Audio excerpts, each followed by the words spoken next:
আমরা সারা বছর পরিমিত আকারে মাংস খেলেও কুরবানির ঈদ এলে মাংস খাওয়া একটি বেশি হয়ে যায়। রেড মিট আমাদের স্বাস্থ্যের জন্য খুবই উপকার, আবার স্বাস্থ্য ঝুঁকি বাড়াতে পারে। রেড মিট বলতে বোঝায় গরু, খাসি বা উটের মাংস। এতে থাকা আয়রন, প্রোটিন, ক্যালসিয়াম এবং জিঙ্ক আমাদের স্বাস্থ্যের জন্য খুবই উপকারী এবং বেশি হলে স্বাস্থ্য ঝুঁকি বাড়াতে পারে। যাদের হার্টের সমস্যা, ডায়াবেটিস, প্রেশার এবং স্থূলতায় ভুগতেছেন তাদের রেড মিট একটু কম খেতে হবে, বেশি খেলে স্বাস্থ্য ঝুঁকি বাড়াতে পারে। তাই বলে একেবারেই গরুর মাংস, খাসির মাংস ও উটের মাংস খাওয়া বাদ দেওয়া যাবে না।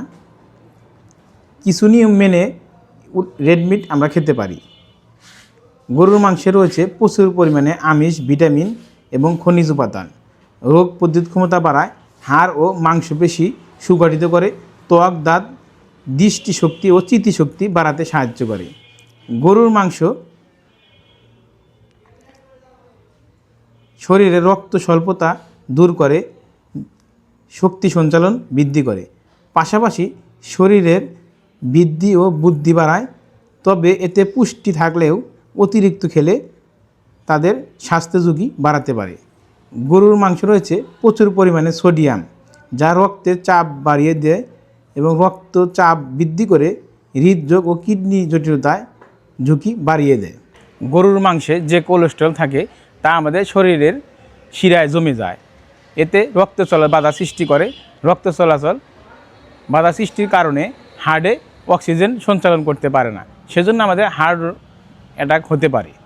যাদের স্থূলতা আছে তাদের গরুর মাংস খুবই কম খেতে হবে।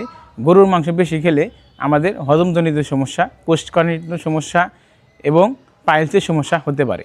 যাদের পাইলস আছে তারা গরুর মাংস একদম পরিমিত আকারে খেতে হবে। স্বাস্থ্য ঝুঁকির কারণে গরুর মাংস আমরা কিছু নিয়ম মেনে খেতে পারি। রাতে রেড মিট খাওয়া একদমই ঠিক নয়। সপ্তাহে 2 থেকে 3 দিন আমরা রেড মিট খেতে পারি। মোট 154 গ্রাম 2 দিনে আমরা মাংস খেতে পারি। যেমন 2 থেকে 3 টুকরার বেশি মাংস খাওয়া যাবে না। রান্না করা মাংসের ঝোল একদমই খাওয়া যাবে না। রান্না করা মাংসে সকল চর্বি জলের ভিতরে চলে যায়, তাই আমরা কখনোই ঝোল খাবো না।